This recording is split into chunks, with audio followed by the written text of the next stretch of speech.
You ever work one of those jobs where you immediately know something's off, but you convince yourself the paycheck makes it worth it? That's how I ended up on the night shift at Clearwood Storage. It started with an ad online, easy work, $20 an hour, overnight shift. Sounded like a dream for someone between gigs. Like me, they didn't ask much. Keep an eye on the property, report anything unusual, and make sure no one was breaking into the units. How hard could that be? I thought. On my first night, my manager, Paul, gave me a quick tour. He was a short, wiry guy with jittery energy, like someone who'd been living off caffeine and paranoia for years. He handed me a flashlight and a set of keys. "Just do your rounds every hour," he said, barely looking at me. "Check the units, especially row D. Call me if you see anything strange." He paused on that word, his eyes darting around the empty lot. "Strange how?" I asked. Paul hesitated. "You'll know," he said, then left without another word. By 1 a.m., I'd settled into the tiny office at the front of the lot. The place was quiet, too quiet. Rows of storage units stretched out in all directions, illuminated by dim, flickering floodlights. Every so often, the wind would rattle one of the unit doors, making me jump. The first round was uneventful, just a lot of locked doors and the distant hum of crickets. Row D, though, felt different. The air was colder there, and the shadows seemed to stretch unnaturally long under the lights. I shook it off and finished the round. By the time 3 a.m. rolled around, things started getting weird. I was in the middle of my second round, walking past row D again, when I heard it, a faint scratching sound coming from one of the units. Unit 241. I stopped, shining my flashlight on the metal door. "Hello," I called out, my voice echoing into the night. No response. The scratching continued, slow and deliberate, like nails dragging across the inside of the door. My gut told me to walk away, but curiosity got the better of me. I knelt down and peered through the small gap at the bottom of the door. For a moment, all I saw was darkness.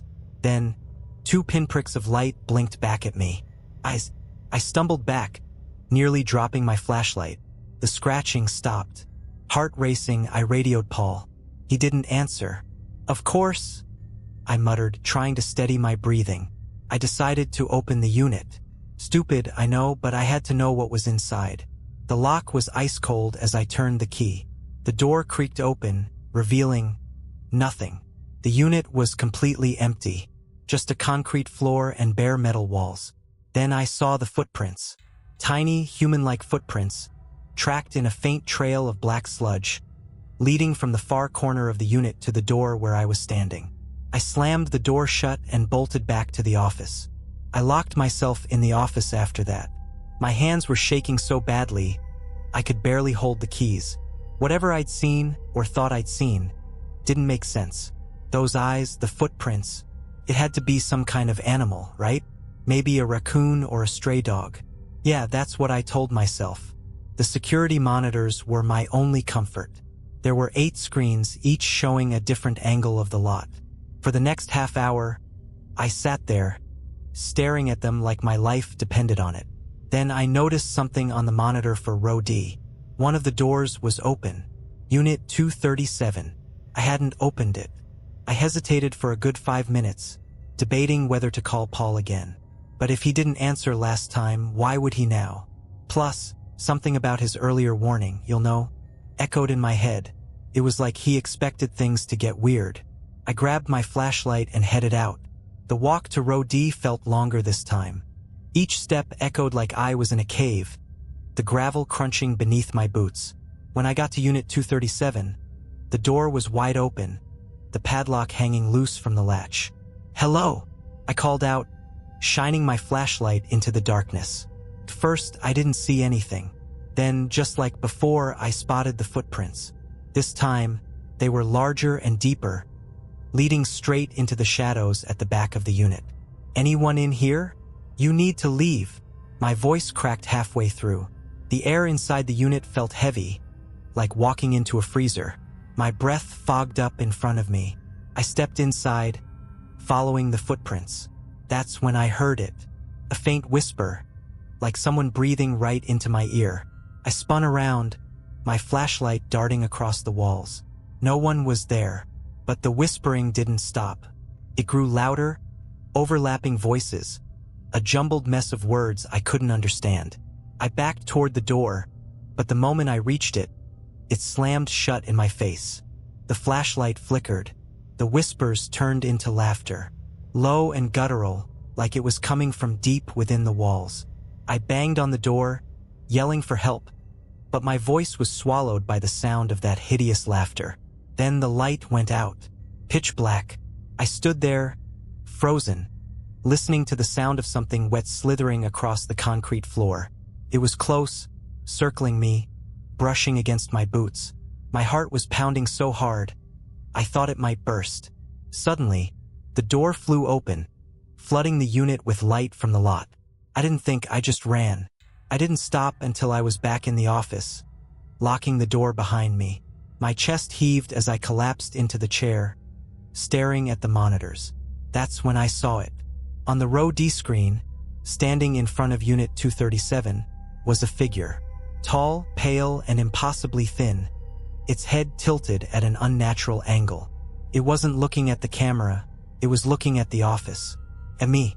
I blinked, and it was gone. I didn't move for a long time. My eyes stayed glued to the monitor where I'd seen that thing.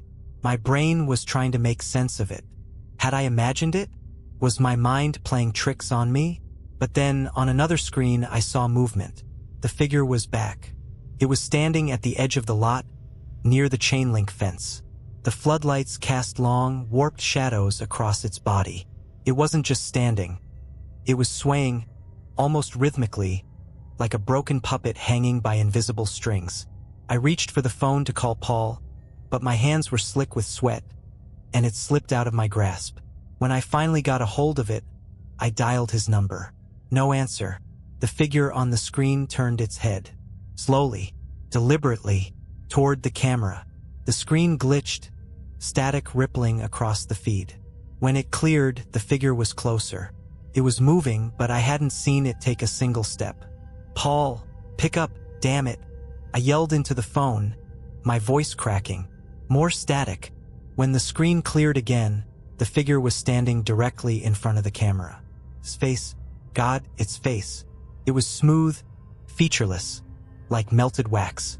But there were indentations where eyes should have been, and a faint impression of a mouth. The skin was so pale it almost seemed to glow. And then it smiled. Not a normal smile, this was something else entirely.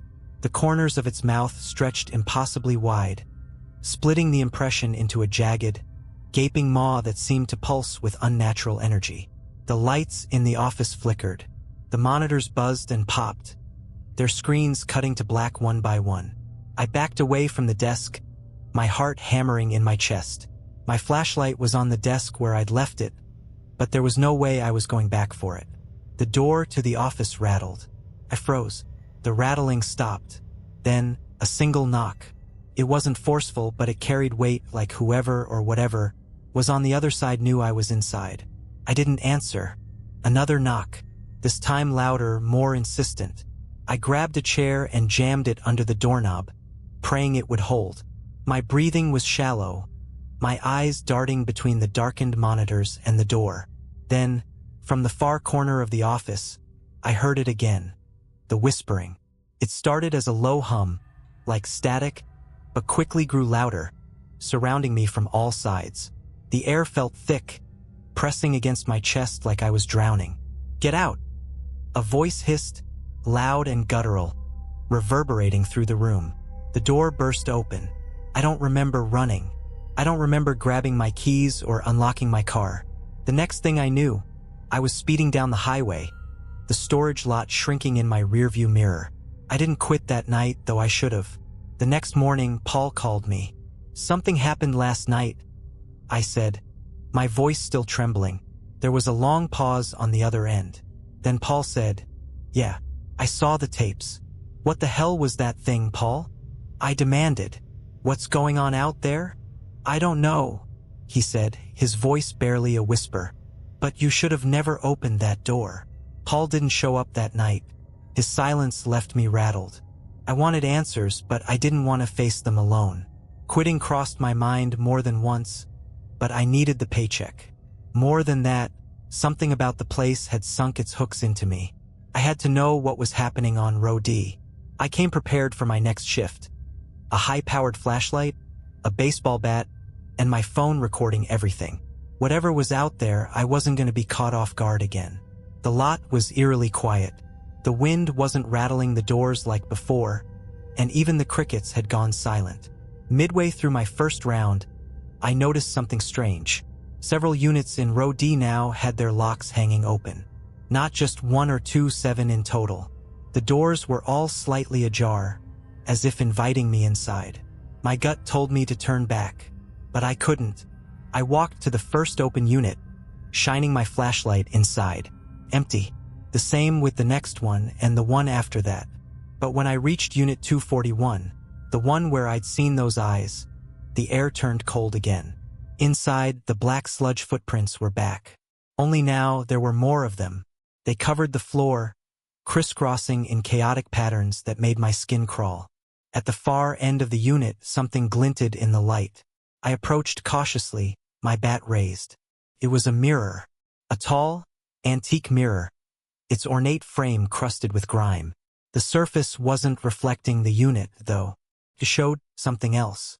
Rows of pale, featureless figures, standing in endless lines, swaying in unison. One of them turned its head.